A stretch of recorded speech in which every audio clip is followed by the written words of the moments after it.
भारतीय न्याय संहिता 2023 पर केंद्रित इस सत्र में आप सबका स्वागत है। आज हम विधि और खास तौर पर यूपीएसआई जैसी परीक्षाओं की तैयारी कर रहे अभ्यर्थियों के लिए बीएनएस की कुछ बेहद महत्वपूर्ण धाराओं पर बात करने वाले हैं। जी बिल्कुल। धारा 147 से लेकर 177 तक। हाँ, और हमारा मकसद यही है कि इन धाराओं की एक साफ, प्रैक्टिकल और आसानी से याद रहने वाली समझ बने। सही कहा। हम कानून के जो मूल शब्द हैं उसका सार समझेंगे, आसान एक्सप्लेनेशन और उदाहरणों से, ताकि ये तैयारी में मददगार साबित हो। बिल्कुल, कोशिश यही रहेगी कि रिवीजन तेजी से हो और चीजें याद रहें। तो चलिए फिर देर किस बात की, शुरू करते हैं। अध्याय 7 से ये राज्य के विरुद्ध अपराधों से जुड़ा है। राज्य के विरुद्ध अपराधों के विषय में धारा 147 भारत सरकार के विरुद्ध युद्ध करना या युद्ध करने का प्रयत्न करना या युद्ध करने का दुष्प्रेरण करना। तो ये धारा कहती है कि जो कोई भारत सरकार के विरुद्ध युद्ध करेगा या ऐसा युद्ध करने का प्रयत्न करेगा या ऐसा युद्ध करने का दुष्प्रेरण करेगा, वह मृत्यु या आजीवन कारावास से और जुर्माने से भी दंडनीय होगा। ये धारा देखिए राज्य के खिलाफ सबसे संगीन अपराधों में से एक है। अब यहाँ युद्ध करना यानी वेजिंग वॉर, इसका मतलब सिर्फ कोई फॉर्मल युद्ध घोषणा नहीं है। अच्छा। हाँ, इसका मतलब है भारत सरकार की जो अथॉरिटी है उसको संगठित होकर बलपूर्वक चुनौती देना। इसमें जैसे आपने कहा सशस्त्र विद्रोह या उसकी कोशिश करना भी शामिल है। और इसमें प्रयत्न और दुष्प्रेरण मतलब कोशिश करना या उकसाना भी उतना ही गंभीर है। बिल्कुल, ये ध्यान रखने वाली बात है। अबेटमेंट यानी उकसाना वो भी उतना ही सीरियस ऑफेंस है। तो अगर कोई समूह हथियार जमा करके सरकार को उखाड़ फेंकने के लिए कोई सशस्त्र कार्रवाई करता है या सिर्फ इसकी पूरी तैयारी भी कर लेता है? हाँ बिल्कुल, अगर वो कोशिश भी करते हैं, मान लीजिए पूरी तैयारी कर ली, हथियार जमा कर लिए, योजना बना ली कि किसी सरकारी बिल्डिंग पर हमला करके कब्जा करना है। अच्छा, भले ही वो कामयाब ना हो या पकड़े जाए पहले। हाँ, भले ही कामयाब ना हो या उनका प्लान पहले ही फेल कर दिया जाए, तब भी उनका वो काम, वो कोशिश धारा 147 के तहत युद्ध करने का प्रयत्न माना जाएगा। समझ गई। तो संक्षेप में कहें, धारा 147 के मुख्य बिंदु जो याद रखने हैं: पहला, भारत सरकार के विरुद्ध युद्ध छेड़ना, कोशिश करना या उकसाना। दूसरा, ये राज्य के खिलाफ बहुत ही गंभीर अपराध है। और तीसरा, सजा मृत्यु या आजीवन कारावास और साथ में जुर्माना। ठीक। अब अगली धारा 148।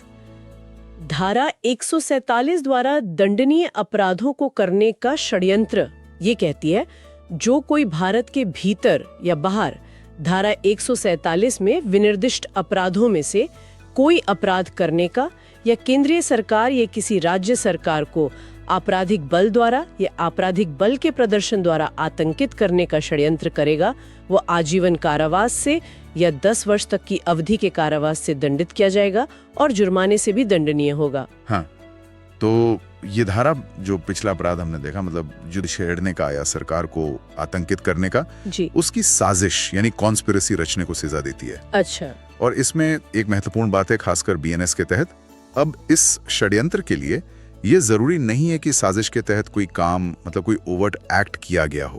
पहले आईपीसी में ऐसा होता था, पर अब नहीं। ओह, मतलब सिर्फ साजिश रचना ही काफी है। हाँ, सिर्फ षड्यंत्र रचना ही अपने आप में दंडनीय है, चाहे वो भारत में रची गई हो या बाहर। तो जैसे अगर कुछ लोग मिलकर मान लीजिए विदेश में भारत सरकार के खिलाफ हमले की कोई योजना बनाते हैं, लेकिन कोई भी कदम उठाने से पहले ही वो पकड़ लिए जाते हैं। बिल्कुल, उनका वो अग्रीमेंट, वो योजना बनाना ही अपने आप में षड्यंत्र माना जाएगा और इस धारा के तहत सजा मिल सकती है। ये तो एक बड़ा बदलाव है। हाँ है। तो धारा 148 का सार ये हुआ: पहला, युद्ध छेड़ने या सरकार को आतंकित करने का षड्यंत्र रचना। दूसरा, षड्यंत्र के लिए किसी कार्य का होना अब जरूरी नहीं। और तीसरा, सजा आजीवन कारावास या 10 साल तक की कैद और जुर्माना। ठीक है, आगे बढ़ते हैं। धारा 149 भारत सरकार के विरुद्ध युद्ध करने के आशय से आयुध आदि का संग्रह करना। ये धारा कहती है, जो कोई भारत सरकार के विरुद्ध या तो युद्ध करने या युद्ध करने की तैयारी करने के आशय से पुरुष, आयुध, गोला बारूद या अन्य चीजें संग्रहित करेगा या अन्यथा युद्ध करने की तैयारी करेगा, वह आजीवन कारावास से या 10 साल तक की अवधि के कारावास से दंडित किया जाएगा और जुर्माने से भी दंडनीय होगा। जी, इस धारा का जो मेन फोकस है वो है युद्ध करने का आशय, मतलब इंटेंशन टू वेज वॉर। अगर कोई व्यक्ति इस इरादे से, इस नियत से हथियार गोला बारूद जमा करता है या लोगों को भर्ती करता है या किसी और तरीके से युद्ध की तैयारी करता है तो ये एक अपराध है।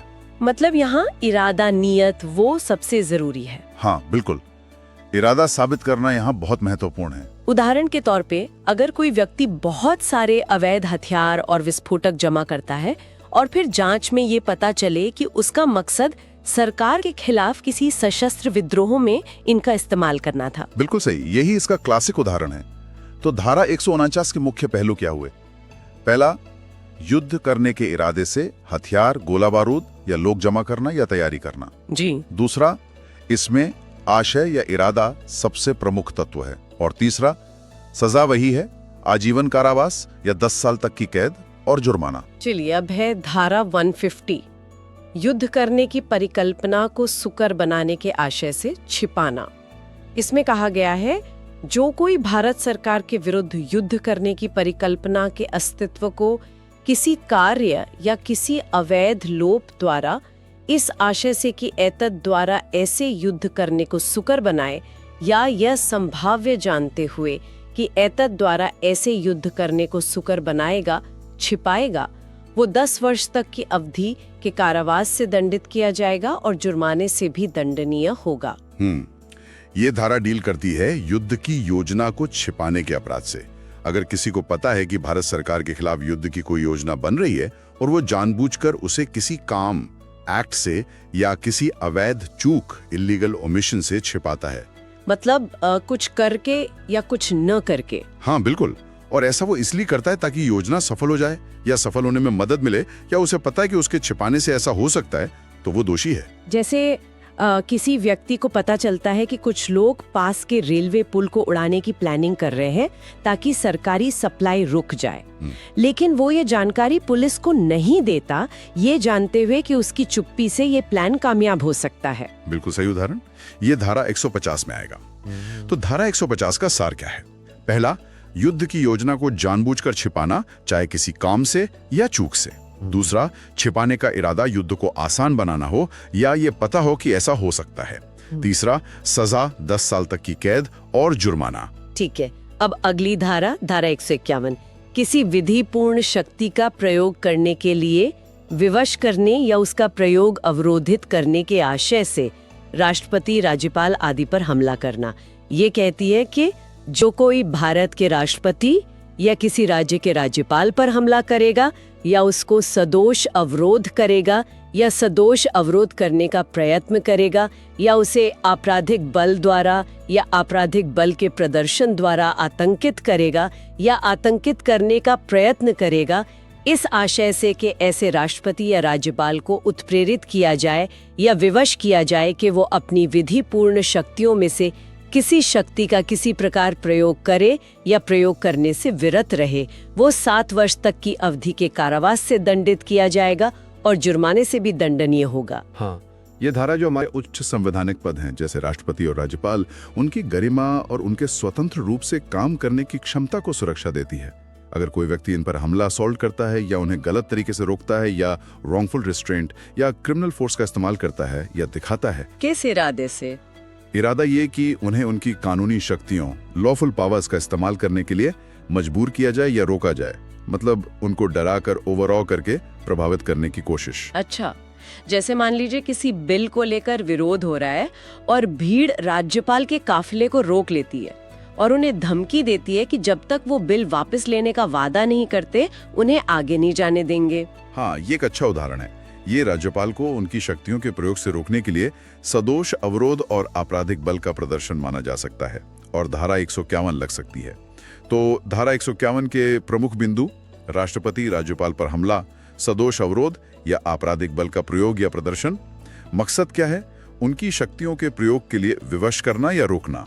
ओवरऑल सजा 7 साल तक की कैद और जुर्माना। अब आते हैं धारा 152, भारत की संप्रभुता, एकता और अखंडता को खतरे में डालने वाले कार्य। ये थोड़ी लंबी धारा है। इसमें कहा गया है, जो कोई बोलेगा या लिखे गए शब्दों द्वारा या संकेतों द्वारा या दृश्य रूपणों द्वारा या इलेक्ट्रॉनिक संचार द्वारा या वित्तीय साधनों के उपयोग द्वारा या अन्यथा जानबूझकर क अलगाव या सशस्त्र विद्रोह या विध्वंसक क्रियाकलापों को उद्दीप्त करेगा या उद्दीप्त करने का प्रयत्न करेगा, या ख पृथकतावादी क्रियाकलापों की भावनाओं को प्रोत्साहित करेगा, या ग भारत की संप्रभुता या एकता और अखंडता को संकट में डालेगा, वो आजीवन कारावास से या 7 वर्ष तक की अवधि के कारावास से, जिसमें जुर्माना जोड़ा जा सकेगा, दंडित किया जाएगा। जी, ये एक बहुत ही महत्वपूर्ण धारा है। ये पहले जो राजद्रोह यानी सेडिशन का कानून था IPC 124A, उसकी जगह लेती है, लेकिन इसका दायरा उससे कहीं ज्यादा व्यापक है। अच्छा, कैसे? देखिए, इसमें भारत की संप्रभुता, एकता और अखंडता को खतरे में डालने वाले कई तरह के काम शामिल कर लिए गए हैं, चाहे वो बोलकर किए जाएं, लिखकर, इशारों से, इलेक्ट्रॉनिक माध्यम से, पैसे देकर या किसी भी और तरीके से। और इसमें क्या क्या शामिल है? इसमें अलगाववाद को भड़काना, सशस्त्र विद्रोह के लिए उकसाना, या विध्वंसक गतिविधियां करना या करवाना, या ऐसी भावनाओं को प्रोत्साहित करना, ये सब शामिल है। लेकिन इसमें एक स्पष्टीकरण भी दिया गया है ना? हाँ बिल्कुल, वो स्पष्टीकरण जरूरी है। वो कहता है कि अगर कोई सरकार के कामों की आलोचना करता है इस इरादे से कि उनमें कानूनी तरीकों से बदलाव लाया जाए, और ऐसा करते हुए वो नफरत, अवमानना या अप्रीति नहीं फैलाता है, तो उसे इस धारा के तहत अपराध नहीं माना जाएगा। तो ये अभिव्यक्ति की आजादी और राष्ट्रीय सुरक्षा के बीच एक संतुलन बनाने की कोशिश है। हाँ, कह सकते हैं। ये व्याख्या पर निर्भर करेगा कि ये संतुलन कैसे बनता है, पर कोशिश यही है। इसका कोई उदाहरण? मान लीजिए कोई व्यक्ति ऑनलाइन प्लेटफॉर्म पर लगातार ऐसी सामग्री पोस्ट करता है जिसमें भारत के किसी राज्य को अलग देश बनाने के लिए हिंसक आंदोलन का आह्वान किया जाता है और उसके लिए फंड इकट्ठा करने की अपील भी करता है। ये साफ तौर पर धारा 152 के तहत आएगा। तो धारा 152 का सार क्या हुआ जो याद रखना है? पहला, भारत की संप्रभुता, एकता, अखंडता को खतरे में डालने वाले काम करना या उकसाना। दूसरा, इसमें अलगाववाद, सशस्त्र विद्रोह, विध्वंसक गतिविधियां शामिल हैं। तीसरा, ये कई तरीकों से किया जा सकता है, शब्द, इलेक्ट्रॉनिक, वित्तीय साधन आदि। चौथा, सद्भावनापूर्ण आलोचना जो नफरत न फैलाए, वो अपवाद है। और पांचवा, सजा आजीवन कारावास या 7 साल तक की कैद और जुर्माना। ठीक है, अब आगे बढ़ते हैं धारा 153 से 155 तक। ये भारत के जो मित्र राष्ट्र हैं उनके संबंध में अपराधों से जुड़ी हैं। हाँ, ये धाराएं भारत के अंतर्राष्ट्रीय रिश्तों और पड़ोसी देशों के साथ शांति बनाए रखने के लिहाज से महत्वपूर्ण है। देखिए, धारा 153 जो है वो भारत सरकार से शांतिपूर्ण संबंध रखने वाले किसी एशियाई राज्य के खिलाफ युद्ध करने, कोशिश करने या उकसाने को सजा देती है। सजा है आजीवन कारावास या 7 साल तक, साथ में जुर्माना। अच्छा, सिर्फ एशियाई राज्य? हाँ, धारा 153 में एशियाई राज्य लिखा है। फिर आती है धारा 154। ये किसी भी ऐसे मित्र राज्य, चाहे एशियाई हो या ना हो, जिसके साथ भारत के शांतिपूर्ण संबंध हैं, उसके इलाके में लूटपाट, डेप्रेडेशन करने या उसकी तैयारी करने को अपराध मानती है। इसकी सजा है 7 साल तक की कैद, जुर्माना और जो संपत्ति लूटी है उसकी जब्ती। और धारा 155? धारा 155 कहती है कि अगर कोई व्यक्ति जानबूझकर ऐसी संपत्ति लेता है जो धारा 153 मित्र एशियाई शक्ति के विरुद्ध युद्ध या धारा 154 लूटपाट के तहत किए गए अपराधों से हासिल की गई है, तो वो भी दंडनीय होगा। सजा वही है, 7 साल तक की कैद, जुर्माना और संपत्ति की जब्ती। तो मतलब अगर कोई ग्रुप भारत से जाकर पड़ोसी मित्र देश में डाका डालता है और लूटा हुआ माल भारत लाकर बेचता है, तो डाका डालने वाले धारा 154 में आएंगे, और जो जानबूझकर वो माल खरीदेगा वो 155 में। बिल्कुल सही समझा आपने। तो इन तीनों धाराओं 153, 155 का मुख्य उद्देश्य यही है, मित्र राष्ट्रों के खिलाफ युद्ध या लूटपाट को रोकना, ऐसे अपराधों से मिली संपत्ति के लेन देन को रोकना और भारत के शांतिपूर्ण अंतर्राष्ट्रीय संबंध बनाए रखना। समझ आ गया। इसके बाद धारा 156 से 158 तक राज्य कैदी या युद्ध कैदी से संबंधित है। हाँ, ये धाराएं स्टेट प्रिजनर या प्रिजनर ऑफ वॉर की कस्टडी से जुड़ी हैं। धारा 156 कहती है कि अगर कोई पब्लिक सर्वेंट अपनी कस्टडी से ऐसे कैदी को जानबूझकर, मतलब वॉलंटरली भागने देता है, तो सजा काफी सख्त है, आजीवन कारावास या 10 साल तक की कैद और जुर्माना। और अगर लापरवाही से भागे तो? हाँ, वो धारा 157 में है। अगर पब्लिक सर्वेंट की लापरवाही नेग्लिजेंस के कारण कैदी भाग जाता है तो सजा कम है 3 साल तक की सादा कैद, सिंपल इम्प्रिजनमेंट और जुर्माना। और धारा 158? धारा 158 किसी भी व्यक्ति पर लागू होती है, चाहे वो पब्लिक सर्वेंट हो या ना हो। ये ऐसे कैदी के भागने में मदद करने, उसे छुड़ाने, आश्रय देने, हार्बर करने या छिपाने को दंडनीय बनाती है। इसमें पैरोल की शर्तों का उल्लंघन करके भागना भी शामिल है। इसकी सजा फिर से गंभीर है, आजीवन कारावास या 10 साल तक की कैद और जुर्माना। तो जैसे अगर कोई जेल गार्ड लापरवाही से बैरक का ताला खुला छोड़ दे और युद्ध कैदी भाग जाएं, तो गार्ड पर धारा 157 लगेगी। हाँ। लेकिन अगर कोई आम नागरिक उस भागे हुए कैदी को ये जानते हुए कि वो भागा हुआ है अपने घर में छिपा लेता है, तो उस पर धारा 158 लगेगी। बिल्कुल, एकदम सही। तो इन धाराओं 156, 158 का सार हुआ, ये राज्य युद्ध कैदी की कस्टडी भंग होने पर जिम्मेदारी तय करती हैं। जानबूझकर भागने देना 156, लापरवाही से भागना संभव बनाना 157 और भागने में मदद या पनाह देना 118। ये अलग अलग अपराध हैं। सजा अपराध की गंभीरता और करने वाले पब्लिक सर्वेंट या अन्य पर निर्भर करती है। सेना, नौसेना और वायुसेना से संबंधित अपराधों के विषय में इसमें पहली 2 धाराएं, धारा 159 और 160, विद्रोह के दुष्प्रेरण से जुड़ी हैं।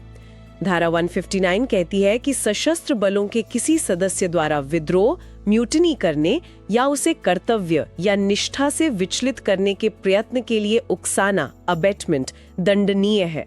सजा है आजीवन कारावास या 10 साल तक और जुर्माना। और धारा 160 कहती है कि यदि इस उकसावे के कारण विद्रोह हो ही जाए तो सजा मृत्यु दंड तक हो सकती है। जी, ये धाराएं हमारी आर्म्ड फोर्सेस में अनुशासन बनाए रखने के लिए बहुत ही जरूरी हैं। विद्रोह मतलब म्यूटिनी का मतलब है सैन्य अधिकारियों के खिलाफ संगठित होकर अवज्ञा करना या हिंसा करना।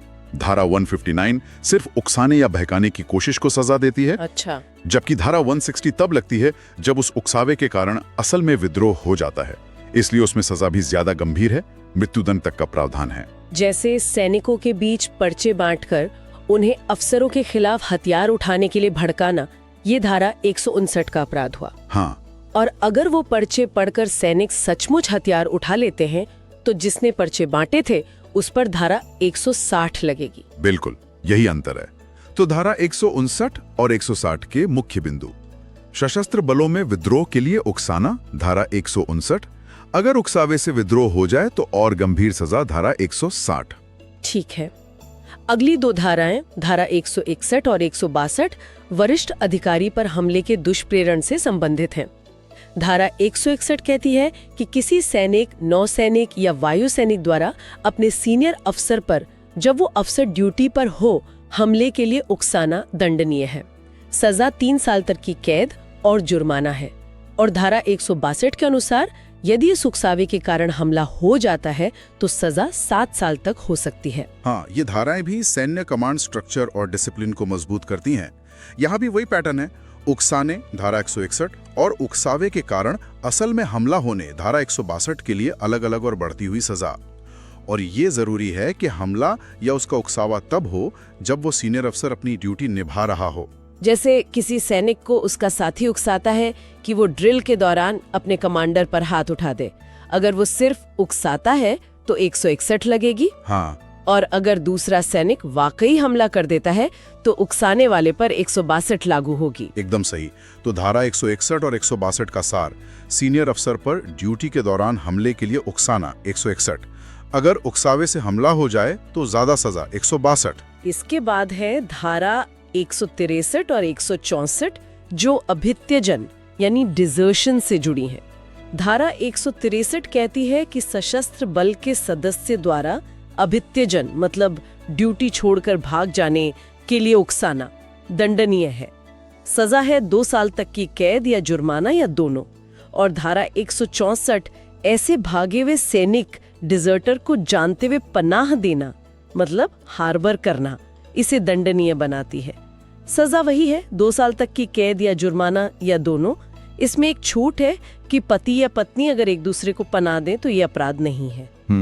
अभित्यजन मतलब डिजर्शन सेना में गंभीर अपराध माना जाता है। धारा 163 इसे रोकने के लिए उकसावे को भी सजा देती है।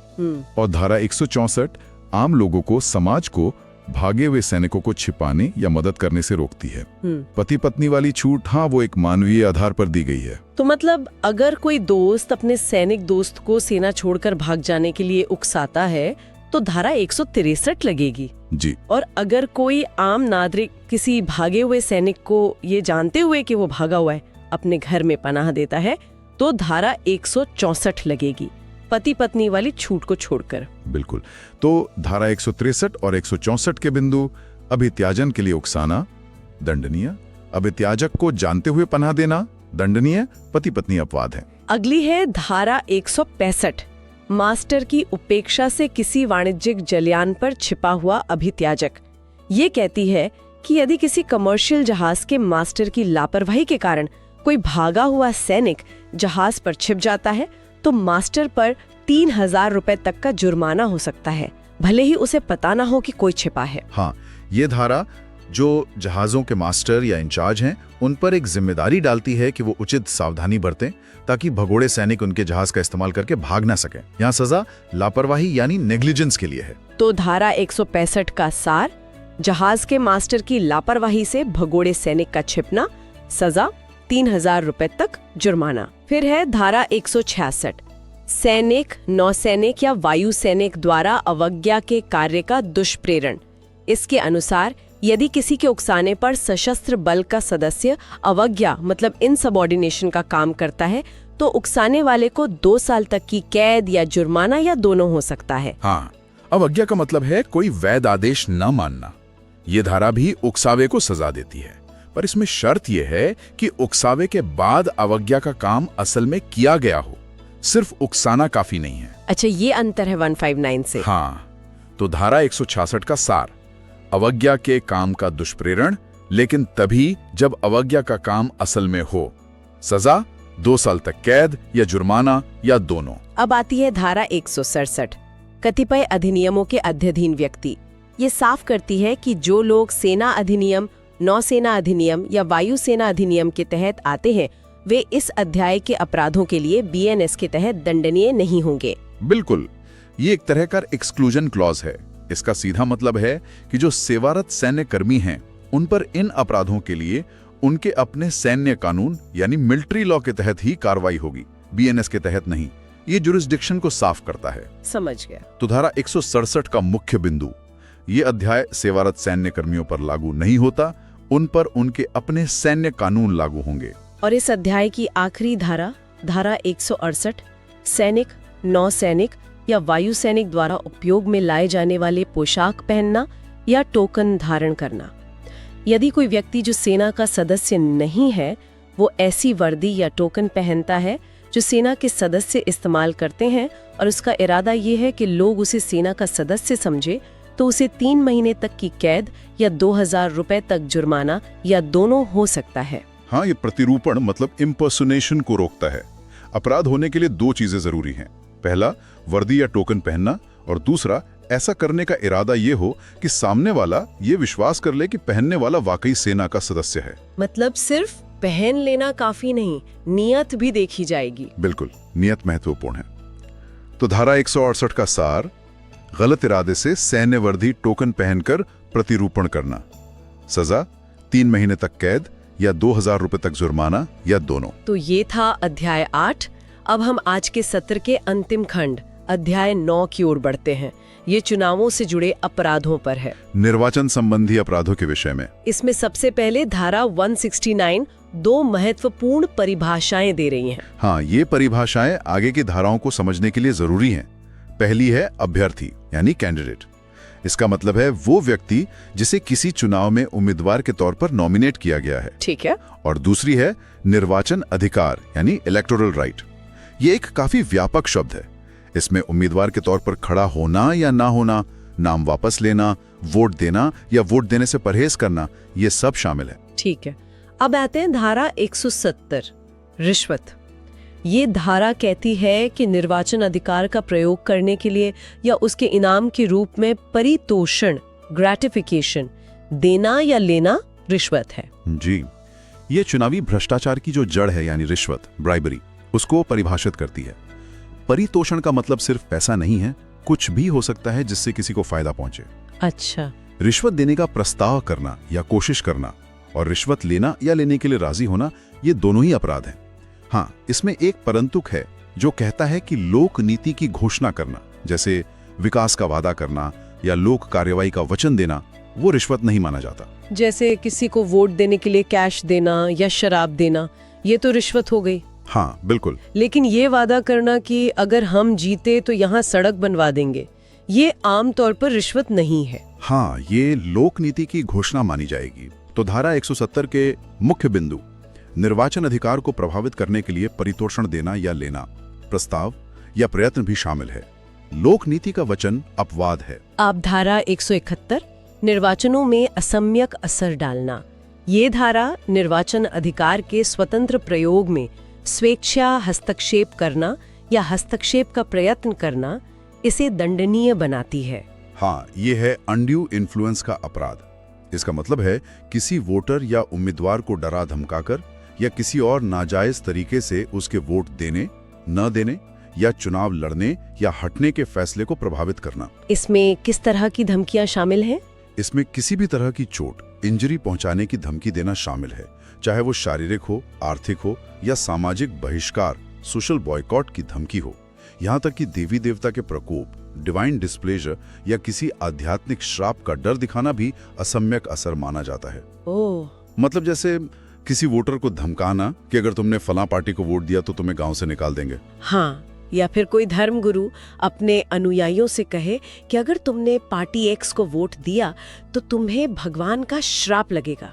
ये भी अनड्यू इन्फ्लुएंस है। तो धारा 171 का सार, निर्वाचन अधिकार के स्वतंत्र प्रयोग में हस्तक्षेप करना या कोशिश करना। इसमें धमकियां शामिल हैं, शारीरिक, सामाजिक, आध्यात्मिक।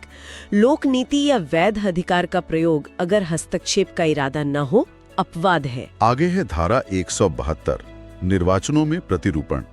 इसके अनुसार किसी दूसरे व्यक्ति के नाम पर, चाहे वो जीवित हो, मर गया हो या काल्पनिक हो, वोट देना या वोटिंग पेपर के लिए आवेदन करना, या फिर एक ही चुनाव में एक बार वोट देने के बाद दोबारा अपने नाम पर वोट देना या आवेदन करना या ऐसा करवाना, ये सब प्रतिरूपण, पर्सोनेशन है। हाँ, यह है फर्जी वोटिंग का अपराध, मतलब किसी और के नाम पर वोट डालना या एक ही चुनाव में एक से ज्यादा बार वोट डालना।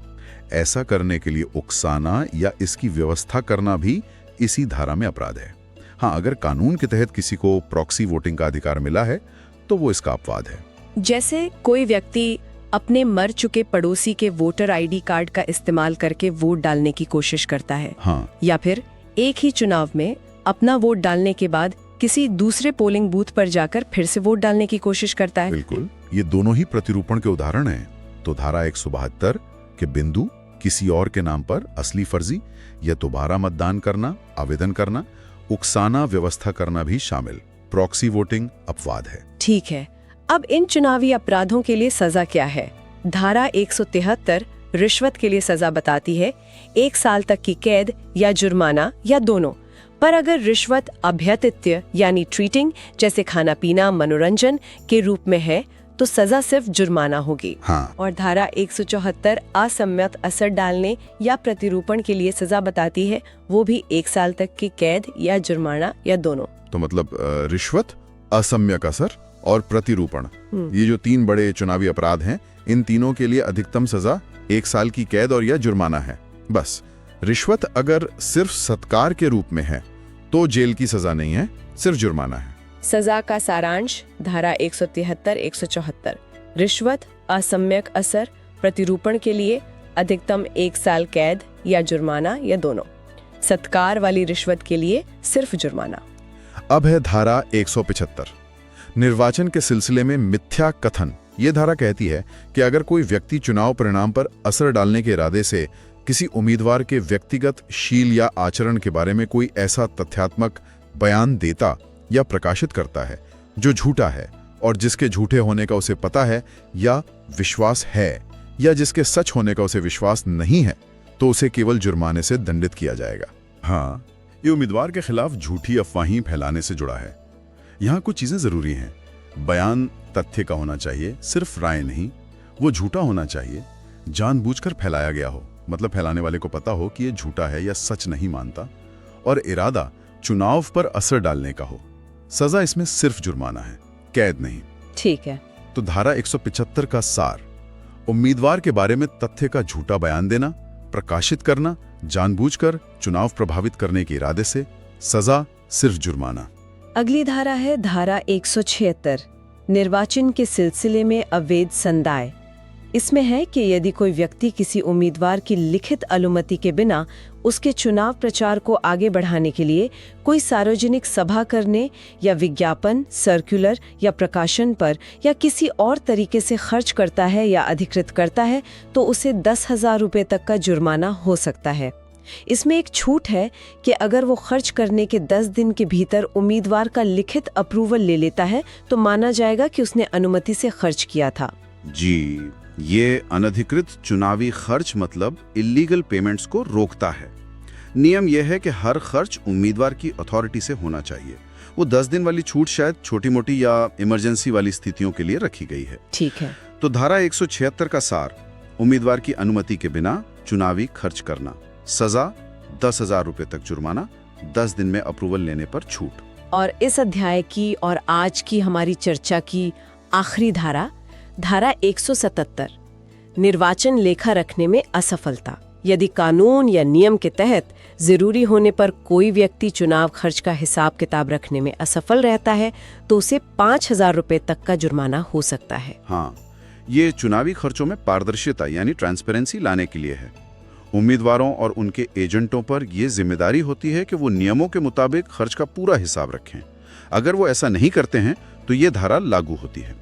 तो धारा 177 का सार, कानूनन जरूरी होने पर चुनावी खर्च का हिसाब न रखना, सजा 5,000 रुपये तक जुर्माना। तो ये थी भारतीय न्याय संहिता 2023 की धारा 147 से 177 तक की हमारी कह सकते हैं एक संक्षिप्त चर्चा।